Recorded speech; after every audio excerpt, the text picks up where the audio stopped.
ভোটে লড়তে না পেরে রাজ্য সরকারকে কলঙ্কিত করতে বেলডাঙ্গা কাণ্ডের তদন্তে এনআইএ। বিজেপিকে আক্রমণ করে সরব হয়েছে মুর্শিদাবাদ জেলা তৃণমূলের সভাপতি অপূর্ব সরকার। তার দাবি, যতবার তারা ভোটে হেরেছে ততবার যে কোনো ঘটনাকে সাম্প্রদায়িক রাজনীতির রং লাগিয়ে ফায়দা লোটার চেষ্টা করেছে বিজেপি।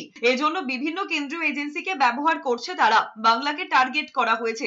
এজন্য যে কোনো ঘটনায় ইউপিএ ধারা লাগিয়ে দেওয়া হচ্ছে, দেশ বিরোধী বলে দাগিয়ে দেওয়া হচ্ছে। তার দাবি, সুপ্রিম কোর্ট সব দিক খতিয়ে দেখে বেলডাঙ্গা কাণ্ডে ইউপিএ ধারা প্রযোজ্য হবে কিনা তা খতিয়ে দেখতে বলেছেন। বিষয়টিকে জয় হিসেবেই দেখছে তৃণমূল। মুর্শিদাবাদের বেলডাঙ্গায় অশান্তির ঘটনায় তদন্ত করছে এনআইএ। এই তদন্তকে চ্যালেঞ্জ করে সুপ্রিম কোর্টে গিয়েছিল রাজ্য। তবে বুধবারের শুনানিতে সুপ্রিম কোর্ট জানিয়েছে এনআইএ তদন্তে তারা হস্তক্ষেপ করবে না। বিষয়টি নিয়ে সিদ্ধান্ত নেবে হাইকোর্ট। আইন শৃঙ্খলা বাংলা এই মুর্শিদাবাদ এই আইন শৃঙ্খলাকে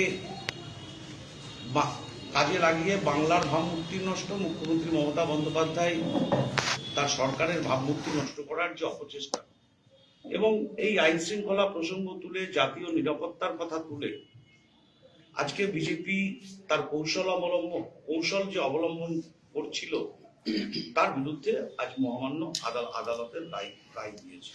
এদিকে শুভেন্দু অধিকারী দাবি করেছেন, মুর্শিদাবাদে পিএফআই সিমি অ্যাক্টিভেট রয়েছে।